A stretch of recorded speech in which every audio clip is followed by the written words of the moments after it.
നമസ്കാരം. വാർത്താമഴയിലേക്ക് എല്ലാ പ്രേക്ഷകർക്കും സ്വാഗതം.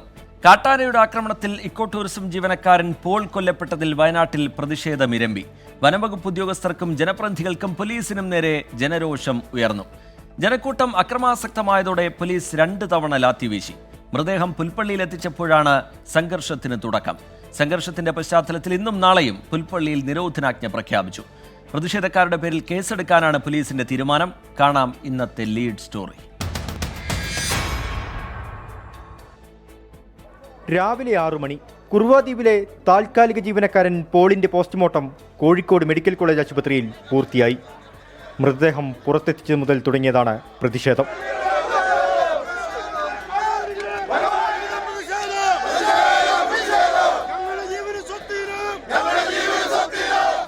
ആദ്യം കളക്ടറേറ്റ് മുന്നിൽ മൃതദേഹവുമായി കുത്തിയിരിക്കാനായിരുന്നു നാട്ടുകാരുടെ തീരുമാനം. എന്നാൽ പിന്നീട് നടന്നത് നാടകീയ സംഭവങ്ങൾ. സമയം രാവിലെ 10 മണി. മൃതദേഹം പുൽപ്പള്ളിയിൽ. ജില്ലാ കളക്ടറും CCFും എത്തി ആവശ്യങ്ങൾ അംഗീകരിച്ചാൽ മാത്രമേ നഗരത്തിൽ നിന്ന് മൃതദേഹം മാറ്റാൻ കഴിയൂവെന്ന് നാട്ടുകാർ. ജില്ലാ collector Renu Raj, northern circle forest chief conservator KS Deepa എന്നിവർ സ്ഥലത്ത്. തുടർന്ന് ജനപ്രതിനിധികളുമായി ചർച്ച. ഇതിനിടയിൽ പുൽപ്പള്ളി 56-ൽ കടുവ പശുവിനെ കൊന്നു. പശുവിൻ്റെ ജഡവുമായി നാട്ടുകാർ നഗരത്തിലേക്ക്. വനം വകുപ്പിന്റെ വാഹനം പിടിച്ചെടുത്ത പ്രതിഷേധക്കാർ ടയറിലേക്ക് കാറ്റഴിച്ചു. ഉദ്യോഗസ്ഥരെ ഭീഷണിപ്പെടുത്തി. വാഹനത്തിന് റീത്തുവെച്ച് കടുവ പാതി തിന്ന പശുവിന്റെ ശരീരം ജീപ്പിന് മുകളിൽ കെട്ടിവെച്ച് പ്രദർശിപ്പിച്ചു.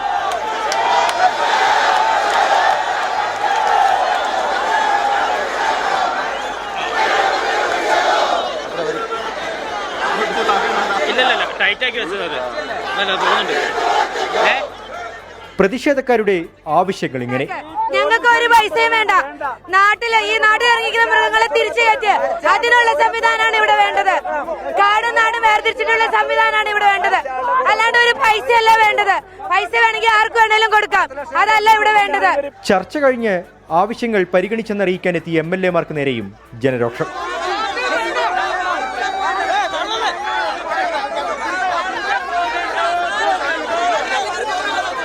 ഇതിനിടയിൽ മാധ്യമപ്രവർത്തകർക്കും പരുക്ക്.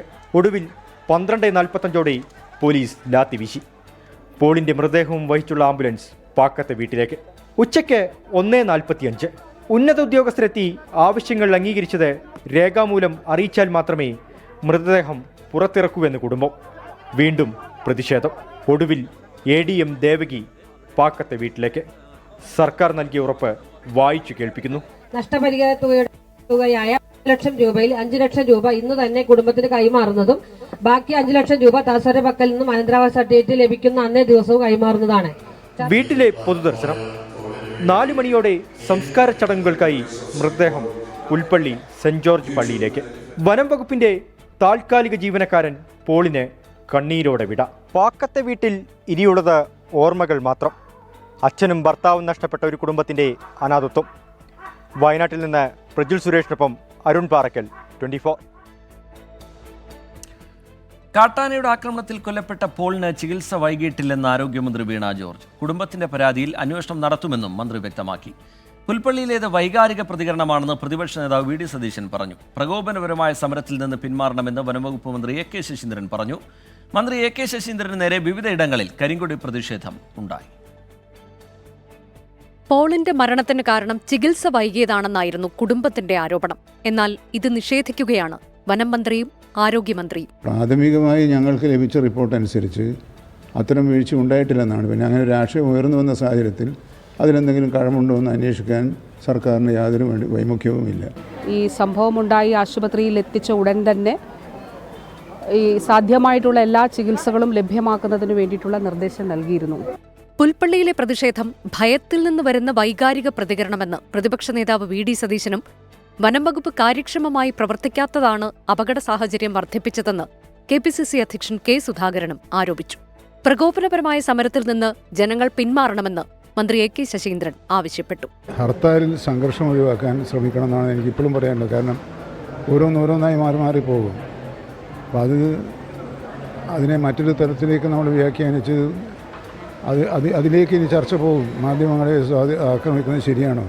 വയനാട്ടിലെ ജനകീയ പ്രതിഷേധത്തിന് ഒന്നാമത്തെ ഉത്തരവാദി LDF സർക്കാരെന്ന് MLA-മാരായ ടി സിദ്ദിഖും IC ബാലകൃഷ്ണനും കുറ്റപ്പെടുത്തി. ജനപ്രതിനിധികൾക്കെതിരെ ആളുകളെ തിരിച്ചുവിടാൻ ബോധപൂർവ ശ്രമം നടന്നുവെന്നും ടി സിദ്ദിഖ് ആരോപിച്ചു. ബോധപൂർവം വഴിതിരിച്ചുവിടാൻ ഒരു ചെറിയ ശ്രമം നടന്നു. ഞങ്ങൾ ആ ശ്രമത്തിൽ ഒരു കാരണവശാലും വീഴുന്ന പ്രശ്നമില്ല. മന്ത്രി AK ശശീന്ദ്രന് നേരെ കോഴിക്കോട് കാരപ്പറമ്പിലും സൈബർ പാർക്കിന് സമീപവും യൂത്ത് കോൺഗ്രസിന്റെ കരിങ്കൊടി പ്രതിഷേധമുണ്ടായി. 24 വയനാട്. പാലക്കാട് മലമ്പുഴയിൽ വീണ്ടും കാട്ടാനക്കൂട്ടം. ആനക്കല്ല്, പുതിരാംകുന്ന് മേഖലകളിലാണ് ഇന്നലെ വൈകിട്ടോടെ കാട്ടാനക്കൂട്ടം എത്തിയത്. ചൂട് കൂടിയതോടെ ജനവാസ മേഖലയിലേക്ക് കാട്ടാനക്കൂട്ടം സ്ഥിരമായി എത്തുന്നുവെന്നാണ് നാട്ടുകാരുടെ പരാതി.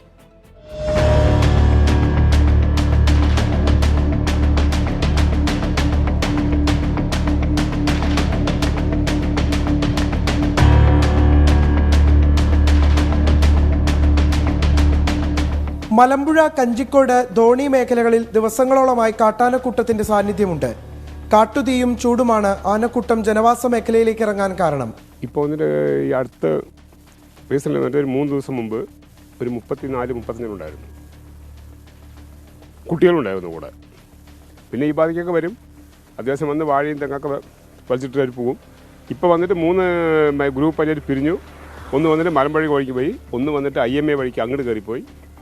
ഒരു ടീം വന്നിട്ട് ഇതിനകത്ത് തന്നെ ഉണ്ട്. ആനക്കൂട്ടം എത്തുന്നത് പതിവായതോടെ ആശങ്കയിലാണ് ജനങ്ങൾ. പ്രദേശത്ത് വ്യാപക കൃഷിനാശവും ഉണ്ടായി. 30ഓളം ആനകൾ ഒരേ സമയം മേഖലയിൽ എത്താറുണ്ട്. ഇനിയും ചൂട് കൂടുന്നതോടെ വന്യമൃഗങ്ങളുടെ ജനവാസ മേഖലയിലേക്കുള്ള വരവും കൂടും. ഇതിനു മുൻപ് വന്യമൃഗങ്ങൾ കാടിറങ്ങാനുള്ള സാധ്യതകൾ ഇല്ലാതാക്കണമെന്നാണ് പ്രദേശവാസികളുടെ ആവശ്യം. രാജീവ് സുദേവിനൊപ്പം നിഖിൽ പ്രമേഷ്, 24 പാലക്കാട്. കാട്ടാനാക്രമണത്തിൽ പരിക്കേറ്റ് ചികിത്സയിൽ കഴിയുന്ന മാവോയിസ്റ്റ് പ്രവർത്തകൻ സുരേഷിനെ UAPA ചുമത്തി അറസ്റ്റ് ചെയ്യും. കേസിന്റെ അന്വേഷണം ATS ഏറ്റെടുക്കും. കണ്ണൂർ പരിയാരം മെഡിക്കൽ കോളേജ് ആശുപത്രിയിൽ ചികിത്സയിലുള്ള സുരേഷിന്റെ ആരോഗ്യനില തൃപ്തികരമാണ്.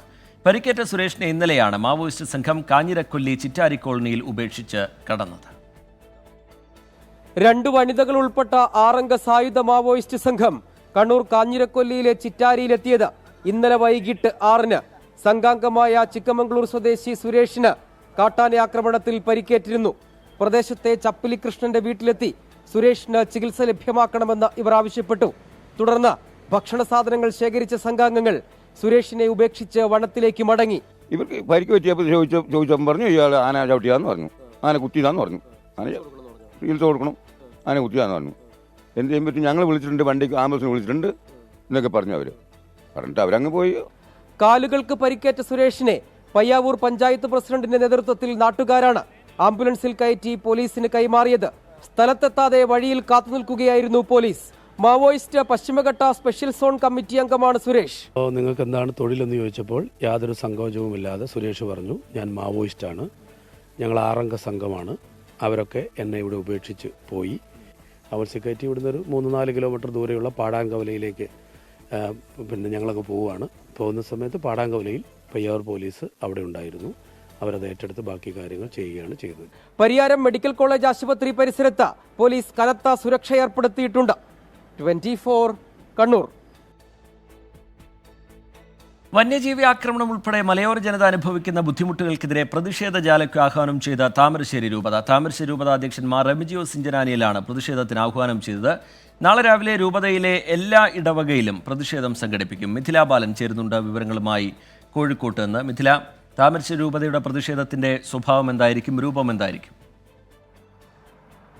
ശ്രീജിത്തെ, വലിയ രീതിയിലുള്ള ഒരു വിമർശനം അല്ലെങ്കിൽ പ്രതിഷേധമാണ് സർക്കാരിനെതിരെ താമരശ്ശേരി രൂപത ഇപ്പോൾ ഇറക്കിയ ഒരു സർക്കുലറിലുള്ളത്. പ്രതിഷേധ ജ്വാല തീർത്ത് ഈ കർഷകർ നേരിടുന്ന പ്രശ്നങ്ങളും അവരുടെ ദുരിതങ്ങളും സർക്കാരിൻ്റെ അവഗണനയ്ക്കുമെതിരെ നാളെ രാവിലെ താമരശ്ശേരി രൂപതയിലെ എല്ലാ ഇടവകകളിലും പ്രതിഷേധ ജ്വാല തീർക്കാനുള്ള ഒരു ആഹ്വാനമാണ് താമരശ്ശേരി രൂപതാ ബിഷപ്പ് മാർ റെമിജിയോസ് ഇഞ്ചനാനിയൻ ഇപ്പോൾ നൽകിയിട്ടുള്ളത്. മാത്രമല്ല, ഈ ഒരു പത്രക്കുറിപ്പിൽ കടുത്ത ഭാഷയിൽ തന്നെയാണ് സർക്കാരിനെയും വനം വകുപ്പിനെയും വിമർശിച്ചിട്ടുള്ളത്. നിലവിൽ ഇപ്പോൾ വയനാട്ടിലും അല്ലെങ്കിൽ കോഴിക്കോടിൻ്റെ മലയോര മേഖലകളിലും നേരിടുന്ന ഈ വന്യമൃഗശല്യം അല്ലെങ്കിൽ ആളുകൾക്ക് ജീവൻ നഷ്ടപ്പെടുന്നതെല്ലാം തന്നെ സർക്കാരിൻ്റെയും വനം വകുപ്പിൻ്റെയും അനാസ്ഥയും നിഷ്ക്രിയത്വവും മൂലമാണെന്നാണ് ഈ ഒരു സർക്കുലറിൽ പറയുന്നത്. മാത്രമല്ല, കർഷകന്റെ ജന്മാവകാശം നിഷേധിക്കുന്ന തരത്തിലുള്ള ക്രൂരമായ നിലപാടാണ് സർക്കാരും ഇത്തരത്തിൽ വനം വകുപ്പും സ്വീകരിക്കുന്നത്. നിരവധി പദ്ധതികൾ ഹ്രസ്വകാലാടിസ്ഥാനത്തിലും ദീർഘകാലാടിസ്ഥാനത്തിലും ഈ വന്യമൃഗശല്യം തടയുന്നതിനായി നിരവധി പദ്ധതികൾ താമരശ്ശേരി രൂപതയും മറ്റ് സംഘടനകളും എല്ലാം തന്നെ സർക്കാരിന് സമർപ്പിച്ചിട്ടുണ്ട്. എന്നാൽ ഇതൊന്നും തന്നെ സംയോജിതമായി നടപ്പിലാക്കുന്നില്ല. ഇത്തരം പദ്ധതികൾ നടപ്പിലാക്കിയിട്ടുണ്ടായിരുന്നെങ്കിൽ ഇത്തരം ദുരന്തങ്ങൾ ഉണ്ടാവില്ല എന്ന ഒരു കാര്യവും താമരശ്ശേരി രൂപത ബിഷപ്പ്മാർ റെമിജിയോസ് ഇഞ്ചനാനിയിൽ ഇറക്കിയ ഒരു പത്രക്കുറിപ്പിൽ പറയുന്നുണ്ട്. റീജിത്ത്, വാർത്താമഴയിലേക്ക് വീണ്ടും ഇപ്പോൾ ലഭിക്കുന്ന ഒരു വാർത്തയിലേക്കാണ്. കൊച്ചി മറൈൻ ഡ്രൈവിൽ പോലീസിന്റെ വ്യാപക പരിശോധന. ലഹരി ഉപയോഗം കൂടുന്നുവെന്ന പരാതിയെ തുടർന്നാണ് പരിശോധന നടക്കുന്നത്. അജീഷ് ജയകുമാർ വിവരങ്ങളുമായി കൊച്ചിയിൽ നിന്ന് ചേരുന്നുണ്ട്.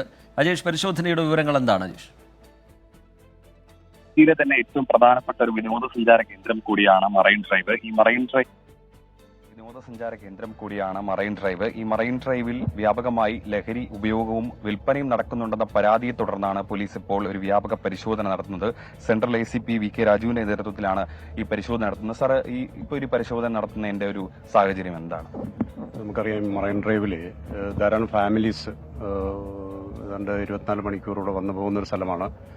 ആ സ്ഥലങ്ങളിലെ ഡ്രഗ്സ് യൂസേഴ്സ്, വിൽപ്പനക്കാരൊക്കെ ഇങ്ങനെ ഇടയ്ക്ക് വന്നു പോകുന്നുണ്ടെന്നുള്ള ഒരു വിവരം കിട്ടിയതിൻ്റെ അടിസ്ഥാനത്തിലാണ് ഇങ്ങനെ ഈ രാത്രി തന്നെ ഒരു combing operation, special combing operation ഈ 2.4 കിലോമീറ്റർ ഏരിയയിൽ നടത്തിക്കൊണ്ടിരിക്കുന്നത്. 4 ടീമായിട്ട് നടത്തിക്കൊണ്ടിരിക്കുകയാണ്. ഇതുവരെയ്ക്ക് എന്തെങ്കിലും പരിശോധനയിൽ കണ്ടെത്താനായിട്ടുണ്ടോ? പരിശോധന നടന്നുകൊണ്ടിരിക്കുകയാണ്. നമ്മൾ കുറച്ച് ഏരിയ മാത്രമേ കവർ ചെയ്തിട്ടുള്ളൂ. ഇനിയും കൂടുതൽ ഏരിയ കവർ ചെയ്യാനുണ്ട്. തുടർ ദിവസങ്ങളിലും ഇത് ഉണ്ടാകുമോ നമ്മൾ ഈ പരിശോധന? തീർച്ചയായിട്ടും ഉണ്ടാവും. ഇതൊരു നിയമം അനുസരിക്കുന്ന ജനങ്ങൾക്ക് ഗുണകരമായ ഒരു പോലീസിന്റെ ഭാഗത്തു നിന്നുള്ളൊരു പ്രവൃത്തിയാണ്. അവർക്കൂടെ ഫ്രീ ആയിട്ടൂടെ വരാനും വൈകുന്നേരങ്ങളിലൂടെ ചെലവഴിക്കാനും കഴിയുന്ന തരത്തിലുള്ള വിശ്വാസം കിട്ടുന്ന തരത്തിലുള്ളൊരു പോലീസിന്റെ ഒരു കോമ്പിംഗ് ഓപ്പറേഷനാണ് നടന്നുകൊണ്ടിരിക്കുന്നത്. വളരെ സാർ. അപ്പോൾ സെൻട്രൽ ACP VK രാജു സാറാണ് നമ്മളോട് സംസാരിച്ചത്. അദ്ദേഹം പറഞ്ഞതുപോലെ വ്യാപകമായി പരാതി ലഭിച്ചതിന്റെ അടിസ്ഥാനത്തിൽ കൂടിയാണ് പോലീസ് ഇങ്ങനെ ഒരു അജീഷ് ജയകുമാർ വിവരങ്ങൾ നൽകുകയായിരുന്നു. കൊച്ചി മറൈൻ ഡ്രൈവിൽ പോലീസിന്റെ വ്യാപക പരിശോധന നടക്കുകയാണ്. ലഹരി ഉപയോഗം കൂടുന്നു എന്നുള്ള പരാതിയെ തുടർന്നാണ് പരിശോധനയിലേക്ക് നീങ്ങിയത്. പത്തനംതിട്ട തിരുവല്ലയിൽ പൊതുമേഖലാ സ്ഥാപനത്തിന്റെ വൈദ്യുതി വിച്ഛേദിച്ച് KSEB. തിരുവല്ല ട്രാക്കോ കേബിൾസിന്റെ വൈദ്യുതി കണക്ഷനാണ് KSEB ഇന്ന് രാത്രി വിച്ഛേദിച്ചത്. 3 മാസത്തെ കുടിശ്ശിക അടയ്ക്കാനുണ്ടെന്ന് KSEB അധികൃതർ വ്യക്തമാക്കുന്നു. ശ്രീകുമാരൻ പത്തനംതിട്ടയിൽ നിന്ന് വിവരങ്ങളുമായി ചേരുന്നുണ്ട്. ശ്രീജിത്ത്, വിവരങ്ങൾ എന്താണ്? TK, ഈ ട്രാക്കോ കേബിൾസ് ഏതാണ്ട് ഒരു പ്രതിസന്ധി നേരിട്ടുകൊണ്ടിരിക്കുകയാണ്. ഉൽപാദനമടക്കം വലിയ പ്രതിസന്ധിയിലാണ്. അടച്ചുപൂട്ടലിന്റെ ഒരു അവസ്ഥയിലാണ് അവർ ഉള്ളത്. ഏതാണ്ട് 300-ലധികം തൊഴിലാളികൾ ഈ മേഖലയിൽ ഇപ്പോൾ തന്നെ പണിയെടുക്കുന്നുണ്ട്. സ്വാഭാവികമായി ഇന്ന് വൈകുന്നേരത്തെ ഒരു 7 മണിയോടുകൂടിയാണ് ഇത്തരത്തിൽ ഈവനിംഗ് ഷിഫ്റ്റിന്, വൈകുന്നേരത്തെ ഷിഫ്റ്റിന് വന്ന തൊഴിലാളികളാണ് ഇത്തരത്തിൽ ട്രാക്കോ കേബിൾസിന്റെ വൈദ്യുതി വിച്ഛേദിച്ച കാര്യം അവർ അറിയുന്നത്. എന്തായാലും 3 മാസത്തെ കുടിശ്ശിക അടയ്ക്കാനുണ്ട് എന്നാണ് KSEB പറയുന്നത്. ആ തൊഴിലാളികൾ അവിടെ നിൽക്കുന്ന സമയത്ത് മാനേജ്മെന്റ് ഉദ്യോഗസ്ഥരെ കുറെ നേരം ബന്ധപ്പെടാൻ ശ്രമിച്ചു. പക്ഷേ ആ സമയത്തൊന്നും തന്നെ അവർ ആരും തന്നെ തിരിച്ചു ബന്ധപ്പെടാൻ ഒരു ഘട്ടത്തിൽ പോലും ശ്രമിച്ചിരുന്നില്ല എന്നാണ് പറയുന്നത്. എത്രയാണ് കുടിശ്ശിക എന്നതിനെ കുറിച്ച് തൊഴിലാളികൾക്ക് കൃത്യമായ വിവരങ്ങളില്ല. പക്ഷേ എങ്ങനെയാണ് ഇങ്ങനെ ഒരു പൊതുമേഖലാ സ്ഥാപനത്തിന്റെ വൈദ്യുതി ഒരു മുന്നറിയിപ്പും കൂടാതെ KSEB വിച്ഛേദിക്കുക എന്ന ചോദ്യമാണ് തൊഴിലാളികൾ ഉന്നയിക്കുന്നത്. തങ്ങൾ അവിടെ ജോലി ചെയ്യാൻ വന്നതാണ്. സ്വാഭാവികമായി അത്തരത്തിലൊരു വൈദ്യുതി വിച്ഛേദിക്കുന്ന ഒരു സംവിധാനം ഉണ്ടെങ്കിൽ അത് ഉദ്യോഗസ്ഥർ അറിഞ്ഞിരിക്കും. അവർ ആരും തന്നെ ഫോൺ എടുക്കുന്നില്ല എന്നാണ് പറയുന്നത്. എന്തായാലും തൊഴിലാളികൾ ഇപ്പോഴും അവിടെ തന്നെ തുടരുകയാണ്. ശരി, ശ്രീകുമാരൻ പത്തനംതിട്ടയിൽ നിന്ന് വിവരങ്ങൾ നൽകുകയായിരുന്നു. SFIO അന്വേഷണം നിയമപരമെന്ന് കോടതി.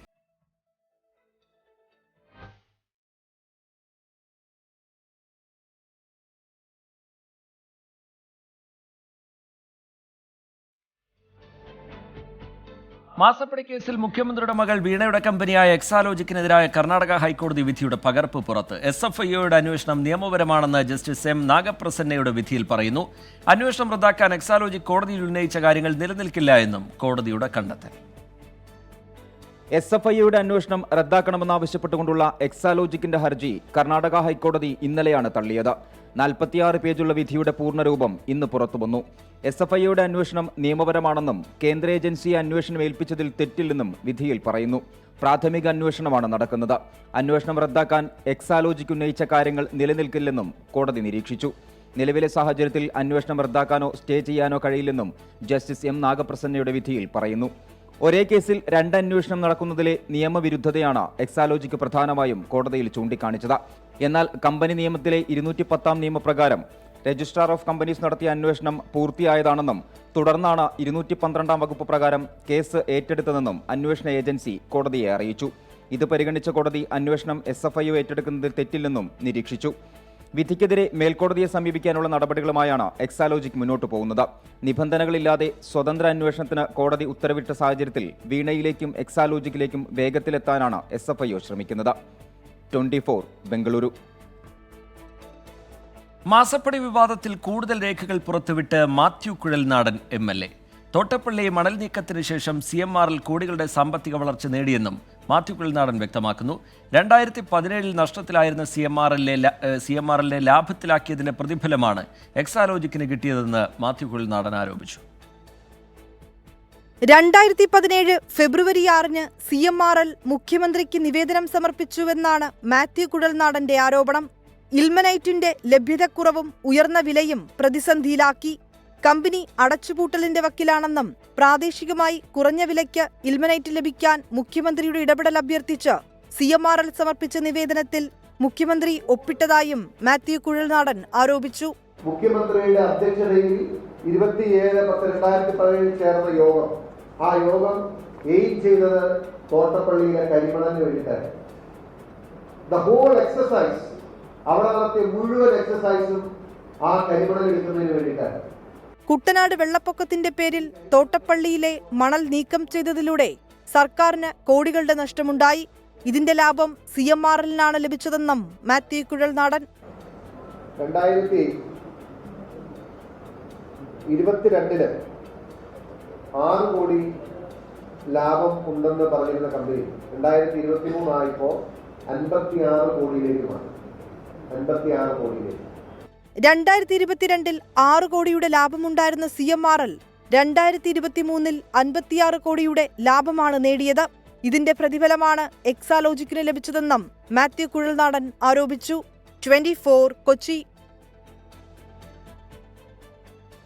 അഭിമാനം വാനോളം.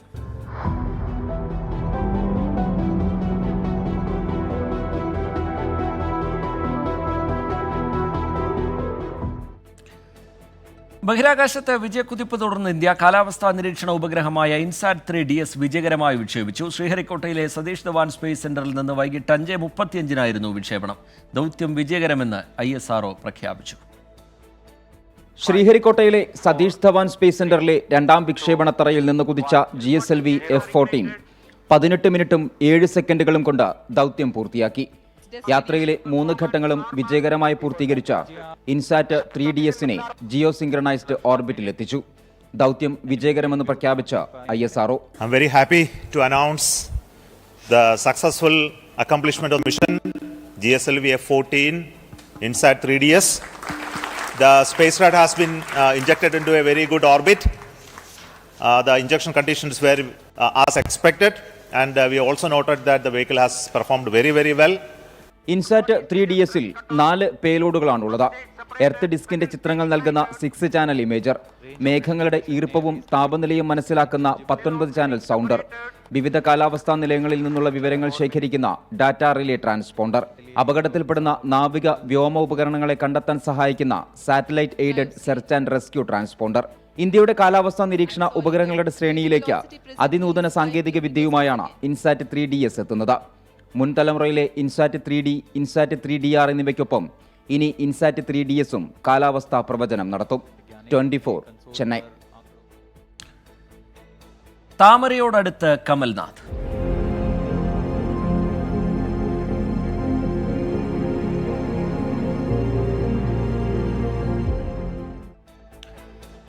BJP-യിൽ ചേരുമെന്ന അഭ്യൂഹങ്ങൾക്കിടെ മുതിർന്ന കോൺഗ്രസ് നേതാവ് കമൽനാഥ് ഡൽഹിയിൽ BJP നേതാക്കളുമായി ചർച്ച നടത്തിയേക്കും. BJP-യിൽ ചേരുമെന്ന റിപ്പോർട്ടുകൾ കമൽനാഥ് നിഷേധിച്ചില്ല. സമൂഹമാധ്യമങ്ങളിലെ ബയോയിൽ കോൺഗ്രസ് എന്ന് രേഖപ്പെടുത്തിയത് മകൻ നകുൽനാഥ് ഒഴിവാക്കി. കമൽനാഥിന് പാർട്ടി എല്ലാം നൽകിയിട്ടുണ്ടെന്ന് കോൺഗ്രസ് നേതൃത്വം പ്രതികരിച്ചു. അടുത്ത 48 മണിക്കൂറിനകം മുതിർന്ന കോൺഗ്രസ് നേതാവ് കമൽനാഥും മകൻ നകുൽനാഥും BJP-യിൽ ചേരുമെന്ന അഭ്യൂഹങ്ങൾക്കിടെയാണ് കമൽനാഥ് ഡൽഹിയിലെത്തിയത്.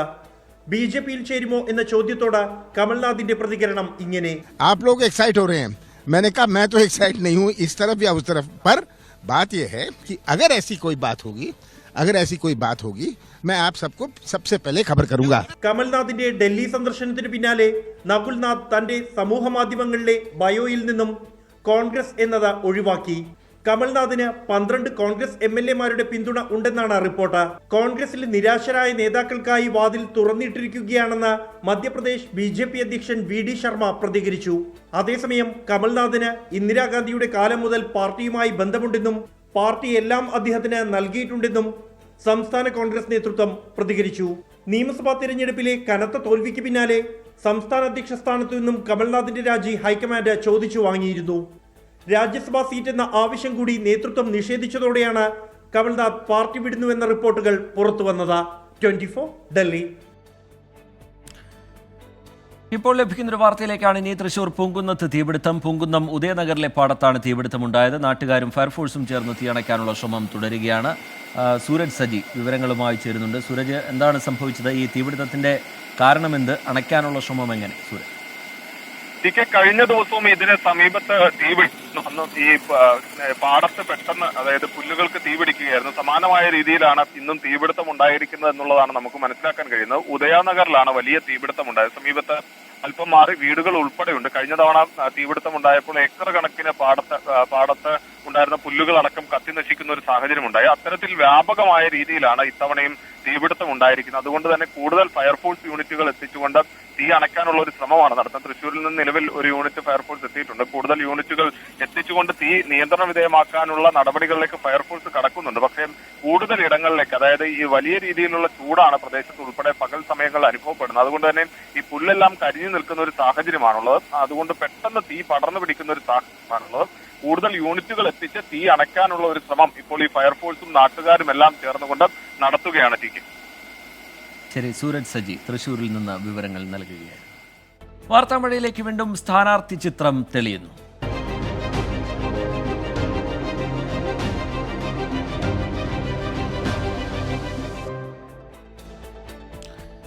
ലോക്സഭാ തെരഞ്ഞെടുപ്പിൽ കോട്ടയത്ത് കേരള കോൺഗ്രസുകൾ തമ്മിൽ ഏറ്റുമുട്ടും. UDF സ്ഥാനാർത്ഥിയായി ഫ്രാൻസിസ് ജോർജിനെ പ്രഖ്യാപിച്ചു.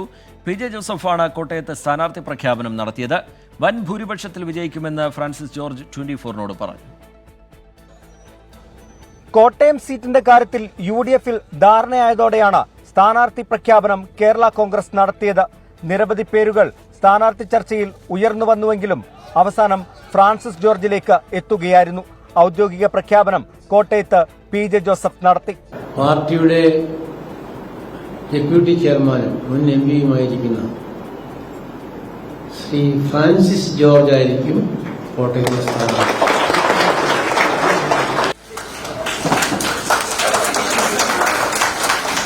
പാർട്ടിയും മുന്നണിയും ഏൽപ്പിച്ച ഉത്തരവാദിത്തം ആത്മാർത്ഥതയോടെ നിറവേറ്റുമെന്ന് ഫ്രാൻസിസ് ജോർജ് 24-നോട് പറഞ്ഞു. നല്ല ഭൂരിപക്ഷത്തോടെ വിജയിക്കാൻ കഴിയുമെന്നാണ് ആത്മവിശ്വാസം. തോമസ് ചാഴിക്കാടന് വലിയ ഭൂരിപക്ഷം ലഭിച്ചത് UDF-നൊപ്പം നിന്നപ്പോഴാണെന്നും അദ്ദേഹം കൂട്ടിച്ചേർത്തു. അദ്ദേഹത്തിന് അങ്ങനെ ഒരു മാർജിൻ കിട്ടിയത് അദ്ദേഹം UDF സ്ഥാനാർത്ഥിയായി മത്സരിച്ചപ്പോഴാണ്. ഇന്ന് അദ്ദേഹം LDF-ന്റെ സ്ഥാനാർത്ഥിയാണ്. ഇത് പരമ്പരാഗതമായി UDF-ന്റെ ഏറ്റവും ശക്തമായിട്ടുള്ള ഒരു കോട്ട എന്ന് വിശേഷിപ്പിക്കാവുന്ന ഒരു പാർലമെന്റ് മണ്ഡലമാണ്. പ്രഖ്യാപനത്തിന് പിന്നാലെ മണ്ഡലത്തിൽ UDF തെരഞ്ഞെടുപ്പ് പ്രചരണം ആരംഭിച്ചു. LDF സ്ഥാനാർത്ഥി പ്രമുഖരെ നേരിൽ കണ്ട് വോട്ട് തേടുന്ന തിരക്കിലാണ്. 1980-ന് ശേഷം വീണ്ടും കേരള കോൺഗ്രസുകൾ തമ്മിലുള്ള ഏറ്റുമുട്ടലിന് കോട്ടയത്ത് കളമൊരുങ്ങിയിരിക്കുകയാണ്. 44 വർഷങ്ങൾക്കിപ്പുറം നടക്കുന്ന പോരാട്ടത്തിന് അതുകൊണ്ട് തന്നെ വീറും വാശിയും ഇരട്ടിയാകും. കോട്ടയത്ത് നിന്ന് ഷിബിൻ ബഷീറിനൊപ്പം ടോബി ജോൺസൺ, 24. ലോക്സഭാ തെരഞ്ഞെടുപ്പിലേക്കുള്ള CPIM പ്രാഥമിക സ്ഥാനാർത്ഥി പട്ടികയിൽ ധാരണ. വിയോജിപ്പ് അറിയിച്ചെങ്കിലും ആലത്തൂരിൽ മന്ത്രി K രാധാകൃഷ്ണനെ തന്നെയാണ് പാർട്ടി പരിഗണിക്കുന്നത്. വടകരയിൽ KK ശൈലജയും കണ്ണൂരിൽ MV ജയരാജനും സ്ഥാനാർത്ഥികളായേക്കും. ആറ്റിങ്ങലിൽ V ജോയി സ്ഥാനാർത്ഥിയാകുമെന്ന് ഏതാണ്ട് ഉറപ്പാകുന്നു. റിപ്പോർട്ടിലേക്ക്. കഴിഞ്ഞ തവണത്തെ വമ്പൻ തോൽവി ഇത്തവണ ആവർത്തിക്കരുതെന്ന വാശിയിലാണ് CPIM-ന്റെ സ്ഥാനാർത്ഥി നിർണയം. ലോക്സഭാ തെരഞ്ഞെടുപ്പിൽ കേരളത്തിലാണ് CPIM-ന്റെ ഏക പ്രതീക്ഷ. MLA-മാർ, ജില്ലാ സെക്രട്ടറിമാർ, മുതിർന്ന നേതാക്കളടക്കം പ്രമുഖരെയാണ് മത്സരരംഗത്തിറക്കുന്നത്. ആറ്റിങ്ങലിൽ ജില്ലാ സെക്രട്ടറി V ജോയ് സ്ഥാനാർത്ഥിയാകും. ജില്ലാ കമ്മിറ്റിയിൽ മറ്റു പേരുകളൊന്നും ചർച്ചയായില്ല. കൊല്ലത്ത് നടനും MLA-യുമായ M മുകേഷ് മത്സരിക്കാനാണ് ധാരണ. പത്തനംതിട്ടയിൽ മുൻ മന്ത്രിയും മുതിർന്ന നേതാവുമായ തോമസ് ഐസക്, ആലപ്പുഴയിൽ സിറ്റിംഗ് MP AM ആരിഫ് എന്നിവർ മത്സരിക്കാനാണ് ധാരണ. പാലക്കാട് A വിജയരാഘവൻ സ്ഥാനാർത്ഥിയായേക്കും. താൽപ്പര്യമില്ലെന്ന് അറിയിച്ചെങ്കിലും ആലത്തൂരിൽ മന്ത്രി കെ രാധാകൃഷ്ണൻ മത്സരിക്കണമെന്നാണ് CPM നേതൃത്വത്തിന്റെ തീരുമാനം. വടകരയിൽ KK ശൈലജയും കണ്ണൂരിൽ MV ജയരാജനും വന്നേക്കും. കോഴിക്കോട് എളമരം കരീമിനെയും കാസർഗോഡ് ജില്ലാ സെക്രട്ടറി MV ബാലകൃഷ്ണനെയുമാണ് പരിഗണിക്കുന്നത്. മലപ്പുറത്ത് VP സാനുവിനെയും പൊന്നാനിയിൽ KT ജലീലിനെയും ആലോചിക്കുന്നുണ്ടെങ്കിലും തീരുമാനമായില്ല. എറണാകുളം, ചാലക്കുടി എന്നീ സീറ്റുകളിൽ ജില്ലാ കമ്മിറ്റികൾക്ക് ശേഷം ധാരണയുണ്ടാക്കും. 21-ന് ചേരുന്ന സംസ്ഥാന കമ്മിറ്റി പട്ടിക വീണ്ടും ചർച്ച ചെയ്ത് പാർലമെന്റ് മണ്ഡലം കമ്മിറ്റികൾക്ക് വിടും. അതിനുശേഷം കേന്ദ്ര നേതൃത്വത്തിന്റെ അനുമതിയോടെ ഈ മാസം 27-ന് സ്ഥാനാർത്ഥികളെ പ്രഖ്യാപിക്കാനാണ് തീരുമാനം. 24 തിരുവനന്തപുരം. വീണ്ടും സർക്കാർ ഗവർണർ പോര്.